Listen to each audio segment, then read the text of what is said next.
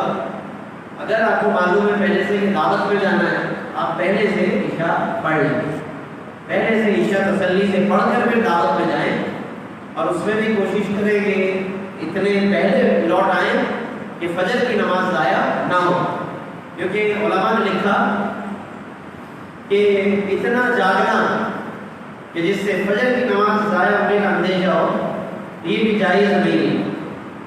لوگ سمجھتے ہیں کہ میرا اپنا اختیار ہے، میری مرضی ہے، رات کو میں جتنی دیر تک جاگتا رہوں میری مرضی ہے، تو یہ مرضی اپنی جگہ ہے، لیکن شریعت کا چونکہ آگے حق وابستہ ہے، فجر کی نماز شریعت میں رکھی ہوئی ہے، تو آپ یہ نہیں کہہ سکتے کہ میری مرضی ہے۔ لوگ ماں باپ کو تو یہ کہہ کر چپ کرا دیتے ہیں کہ بھائی میری مرضی، میں جاگ رہا ہوں، موبائل میں لگے رہتے ہیں یا اور دنیاوی باتوں میں لگے رہتے ہیں، شادیوں میں، ولیموں میں۔ اسی طرح جو لوگ محفل بھی بہت لیٹ تک کرتے ہیں، تو میں اکثر محفل میں انہیں بھی کہتا ہوں یا تو چلیں مسجد میں یا اور دیگر مقامات پر شب بیداری ہے، وہ ایک الگ ہے کہ وہ تو فجر تک کنٹینیو ہے، فجر تک ہے کہ پھر فجر کا بھی اہتمام ہے، سحری کا بھی اہتمام ہے یا نہیں بھی ہے، لیکن فجر متصل ہے کہ پوری رات شب بیداری کا اہتمام ہے، وہ ایک الگ بات ہے۔ لیکن آپ نے ایسے درمیان میں چھوڑ دیا لوگوں کو، 2-2:30 بجے لٹکا دیا بیچ میں کہ نہ وہ ادھر کے رہے نہ ادھر کے رہے۔ اگر تو آپ لیٹ کر رہے ہیں تو پوری شب بیداری کا اہتمام کرو کہ پھر فجر تک لے کر جاؤ، اور اس میں بھی پھر ساؤنڈ اتنا رکھو کہ پورے محلے کو تکلیف نہ ہو، پوری رات بھر پھر ساؤنڈ پر بھی احتیاط کرنی چاہیے۔ پر وہ ایک الگ ٹاپک ہے، میں نے ضمن باتیں عرض کی ہیں۔ عشاء کی نماز کے لیے پوری رات ہے، لیکن ہم خود احتیاط کریں، اتنی تاخیر نہ کریں کہ پھر خواتین ہوں یا مرد حضرات ہوں کہ جنہیں بہت مشکل ہو جائے اور پتہ چلا کہ پھر کمی بیشی کر کے کسی طرح نماز پڑھ لی، تو وہ مناسب نہیں۔ اچھا، ایک سوال ایک اور بھی ہے، آج کل بہت زیادہ پوچھا جا رہا ہے، خصوصاً پچھلے 10 دن پہلے تک، 15 دن پہلے تک بارش زیادہ ہوئی تو قبریں کھل گئی، قبرستانوں میں بہت عجیب صورتحال ہو گئی،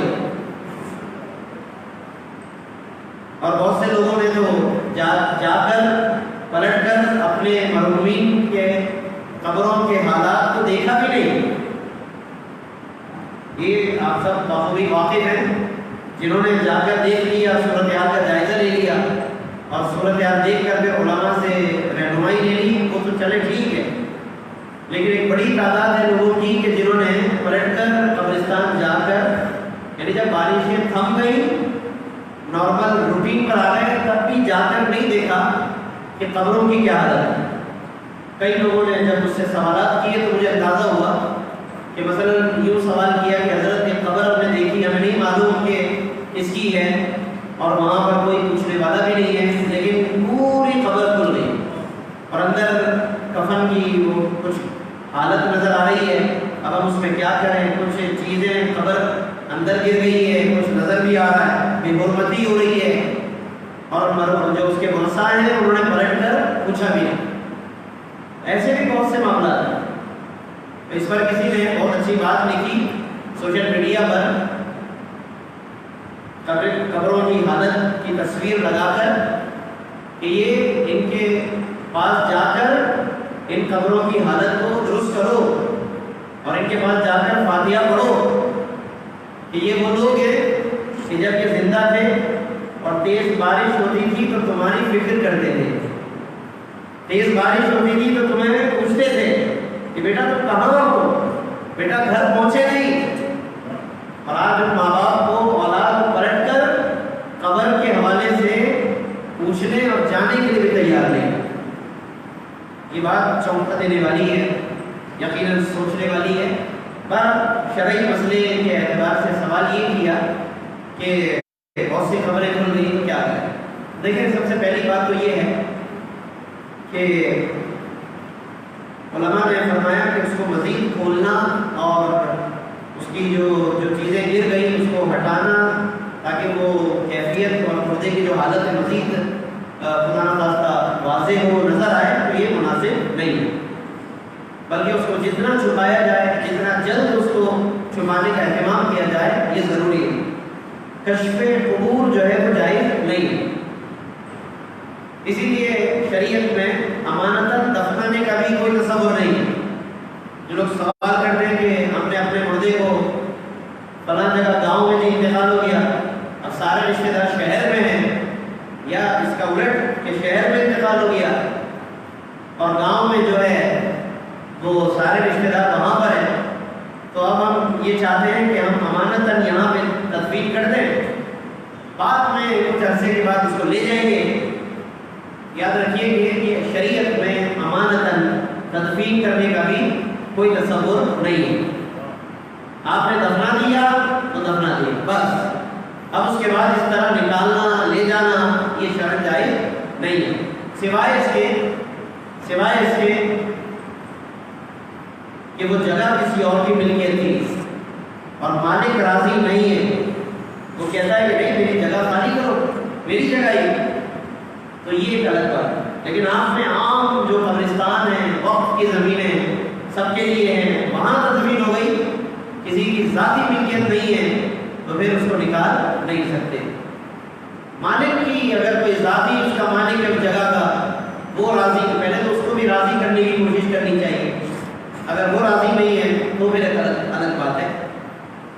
ابھی جو رمضان کے آخری دنوں میں طیارہ حادثہ ہوا، لاشوں کی شناخت کا معاملہ انتہائی تکلیف دہ تھا، اور اس میں بہت سی گورنمنٹ کی بھی غفلتیں سامنے آئیں، اور کسی کا وہ مرحوم جو ہے کسی کے حوالے کر دیا، کسی کا کسی کو نمٹا دیا تاکہ وہ پریشر کم بنے اور میڈیا تک بات نہ جائے، اور جلدی لاشیں حوالے کرنے کا معاملہ ہوا.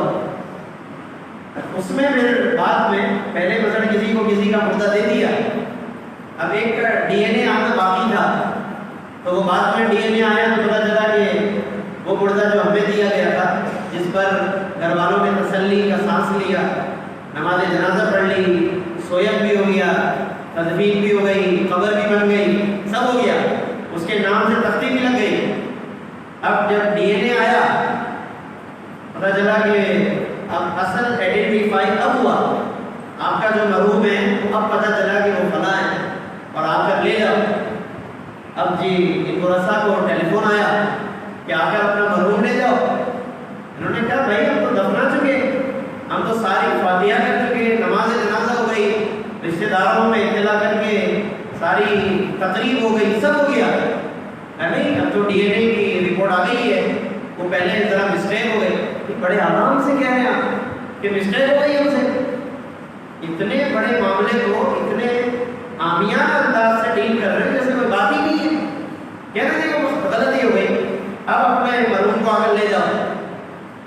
تو اس وقت بھی لوگوں نے اس طرح کے سوالات آئے تو ہمیں اندازہ ہوا کہ کیا کچھ ہو رہا ہے، اور سوالات سے ہی بہت دفعہ اندازہ ہوتا ہے. جیسے میں نے بارشوں کو بتایا، پہلے میں بارش والی بات بھی مکمل کر لوں. تو یہ جو خبریں کھل گئی اس میں اس کو جتنا ہو سکے جلد از جلد چھپانا اور بند کرنا ضروری ہے. اب اس میں دو باتیں کہ یا تو بعض حالتیں ایسی ہیں جو لوگوں نے بتائی کہ اس کو مزید کچھ کرنا پاسبل نہیں، یعنی اگر تو مکمل تعمیرات کرنی ہے تو مردے کو بھی نکالنا پڑے گا. اور بعض کنڈیشنز ایسی تھی کہ تھوڑی بہت خرابی ہوئی ہے، کچھ حصہ قبر کا اندر کی طرف دھنس گیا، باقی سائڈیں سلامت. تو یہ بات یاد رکھیے کہ اگر اطراف سے سلامت ہے اور صرف تھوڑا بہت دھنس گیا یا بیچ میں گڑھا ہو گیا، کھل گیا، تو بس اس کو مٹی بھر کر اسی طرح بند کر کے قبر کا شیپ دے دیں. اس میں مزید اس کو کچھ کھولنے کی یا اس کو صحیح کرنے کی ضرورت نہیں ہے، کیونکہ اس کے اطراف بھی سلامت ہے اور اس کو بس مٹی ڈال کر بند کر دیں.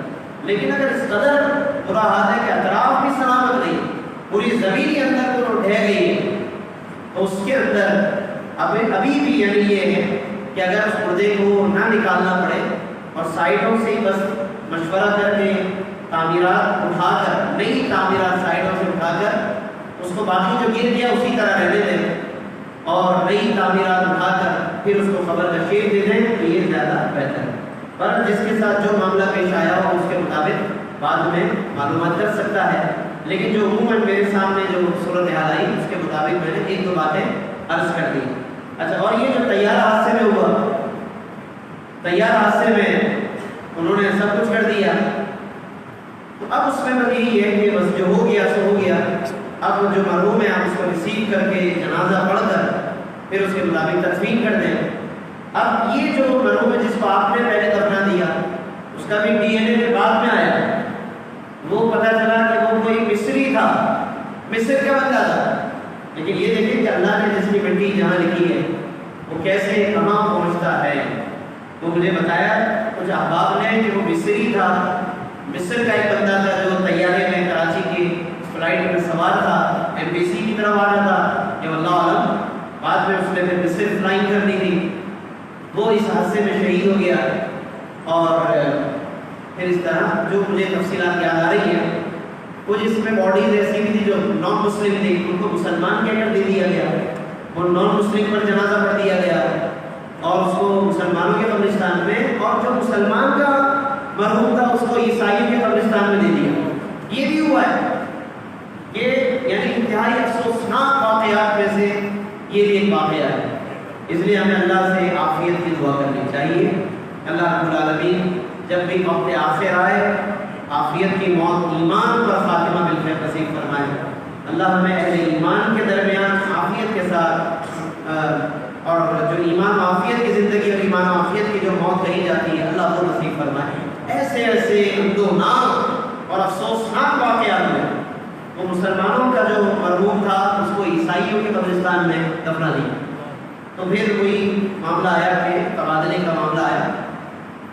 تو اس طرح کی اگر سچویشن بنتی ہے کہ وہاں پر کوئی مالک ہے کہ وہ کہتا ہے کہ آپ اس کو جگہ کو خالی کریں تو ظاہر ہے کہ کوئی غلط بات. لیکن اگر اس طرح کا معاملہ نہیں ہے کہ مسلمانوں کے قبرستان میں اگر مسلمان کو دفنا دیا گیا تو پھر اس کو دفنا دیا گیا تو بات ختم ہو گئی. پھر غیر مسلم کے قبرستانوں میں مسلمان کو دفنا دیا گیا تو وہ بھی پھر علماء سے رجوع کر کے فتویٰ لے کر اس کو واپس لے سکتا ہے، تاکہ چونکہ قانونی معاملہ ہوگا اس میں تو ایک فتوے کے ذریعے قانونی پروسیس کرنے میں بھی آپ کو آسانی رہے گی. تو پہلے اس معاملے میں شرعی رہنمائی لیں اگر کبھی خدا نخواستہ ایسا کوئی معاملہ پیش آئے. تو یہ ایسی بہت سی باتیں ہیں جو پیش آتی رہتی ہیں. بس ایک سوال میں مزید شامل کر لیتا ہوں، ورنہ میرے پاس تقریباً 11 12 بلکہ 15 سوالات تھے، لیکن ڈیٹیل زیادہ ہو گئی تو اس لیے انشاءاللہ آئندہ درس میں اس کو شامل کر لیں گے. اور آپ حضرات بھی اپنے سوالات اگلے درس سے پہلے امام صاحب کو پہلے سے دینا چاہیں تو دے سکتے ہیں. وقت ہوگا اور مناسب اور معلوماتی اچھا سوال ہوگا تو انشاءاللہ اس کو بھی شامل کر لیں گے. اچھا، ایک سوال یہ ہے کہ ہر سوال تقریباً بڑا اہم ہے. مثلا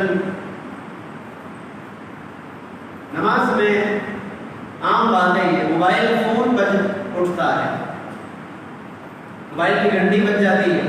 بہت سے لوگ اس مسئلے سے واقف نہیں ہوتے اور وہ ظاہر ہے کہ اسی طرح موبائل بجتا رہتا ہے. ان کے ذہن میں یہ ہوتا ہے کہ نماز ٹوٹ جائے گی اگر اس کو بند کیا یا ہاتھوں سے اس کو بند کرنے کی کوشش کی. اچھا، بعض اوقات کوشش بھی کرتے ہیں بند نہیں ہوتا، اندر جیب میں سامان بھی کوئی رکھا ہوا ہے، اس میں موبائل اندر پھنسا ہوا ہے، یہ بھی ہوتا ہے. تو سب سے پہلی کوشش تو یہی ہونی چاہیے کہ ہم اس طرح نماز سے پہلے وضو ہم یاد رکھتے ہیں کہ وضو کرنا ہے، اس کو بھی ہم اپنے ان لازمی چیزوں میں شامل کر لیں، ذہن بنا لیں کہ اس کو بھی ہم نے لازمی طور پر میوٹ کرنا ہے، سائلنٹ کرنا ہے، آف کرنا ہے یا کچھ بھی کرنا ہے. مسجدوں میں لکھا بھی ہوتا ہے جگہ جگہ دروازوں پر بھی، پھر بھی باہر بھول جاتے ہیں. تو پہلی کوشش تو یہی ہونی چاہیے. اب دوسری بات یہ بھی ہے کہ ظاہر ہے کہ موبائل اب ایک کوئی نئی چیز نہیں ہے کہ ہم بھول جائیں. بند کرنا. اتنا عرصہ ہو گیا، برس ہا برس گزر گئے، اب تو ہماری دوستی ہو گئی ہے باقاعدہ موبائل فون کے ساتھ. اب میں سمجھتا ہوں کہ بھولنا نہیں چاہیے. ٹھیک ہے انسان ہے بھول جاتے ہیں، لیکن اتنا عرصہ ہو گیا ہے، اب ایک بہت طویل عرصہ گزر گیا موبائل فون کے ساتھ. تقریباً 20 سال کا عرصہ ہونے کو آ رہا ہے. 2001 یا 2000 سے تقریباً موبائل کا رواج ہے، یا ہو سکتا ہے اس سے بھی کچھ پہلے سے. مجھے جو یاد آ رہا ہے 2000 سن 2020 چل رہا ہے. 20 سال کا عرصہ ہو رہا ہے موبائل فون کو دنیا میں آئے ہوئے، یا اس سے بھی زیادہ. اور پھر ترقی کرتے کرتے کتنا اس کی جدت آ گئی ہے. بہرحال پہلی کوشش تو یہ ہونی چاہیے. اور بالکل بھول گئے تو نماز کے دوران ایک ہاتھ کے عمل سے، جس کو عمل قلیل کہتے ہیں، اس کو ایک ہاتھ کے عمل سے آپ اس کو بند کریں، کوئی اس میں حرج نہیں ہے. پہلی کوشش تو یہ ہو کہ ایک ہاتھ کے عمل سے اور جیب کے اوپر سے، تاکہ جیب میں ہاتھ ڈالنا نہ پڑے، تو اوپر سے اس کو کوئی نہ کوئی بٹن اس کا پریس کر کے اس کو بند کریں. اور اگر مجبوری میں تھوڑا سا کچھ ہاتھ کا کچھ حصہ جیب میں ڈالنا پڑ جائے تاکہ وہ اندر ہی اندر بند ہو جائے، تو مجبوراً پھر اس کی طرف بھی جا سکتے ہیں. لیکن بعض لوگ یہ پوچھتے ہیں کہ آپ نکال کر تو بند کر کے پھر رکھیں، یہ صحیح نہیں ہے، کیونکہ یہ پھر عمل کثیر کے زمرے میں آ سکتا ہے. عمل کثیر وہ ہوتا ہے، عمل کثیر کا مطلب یہ ہے کہ جس کو دیکھنے والا یہ سمجھے، دور سے دیکھنے والا، کہ یہ بندہ نماز میں نہیں ہے. تو اب آپ باقاعدہ نکالیں گے رکھیں گے تو لوگ، کوئی دیکھنے والا یہی گمان کرے گا کہ یہ بندہ ابھی نماز میں نہیں ہے، تو یہ عمل کثیر کہلاتا ہے. تو اس لیے اس سے جو ہمیں بچنے کی جتنی ہو سکے کوشش کریں. اچھا پھر بھی اگر کسی طرح بھی ممکن نہیں ہے، ایک ہاتھ سے بھی نہیں ہو رہا اور جیب سے باہر نکالے بغیر پاسبل نہیں ہے، اور اس کا بچنے کا جو انداز ہے وہ بھی ایسا ہے کہ بہت زیادہ ڈسٹرب کر رہا ہے. بعض آواز، موبائل کی آواز مدھم سی ہوتی ہے، لوگوں کو زیادہ پریشان کرنے والی نہیں ہے. بعض لوگوں کے موبائل کی بیل اتنی زیادہ تیز بج رہی ہے، بہت زیادہ گونج پیدا ہوتی ہے، اور خدا نہ خاصا اگر گانا کوئی لگا ہوا یا کوئی گانے کی طرز پر ایسے ٹیون ہے کہ دماغ جو ہے ذہن فوراً اسی طرف چلا جائے، یا آواز اس کی اتنی تیز ہے کہ سارے لوگ متاثر ہو رہے ہیں، تو پھر اور موبائل بھی اوپر سے بند نہیں ہو رہا، پھر اس آدمی کو چاہیے کہ نماز توڑ کر موبائل نکال کر بند کر کے پھر اس کو رکھ کر پھر دوبارہ نماز میں وہ شامل ہو جائے. پھر وہاں سے وہ سمجھے کہ اب میں نماز میں شامل ہوا ہوں.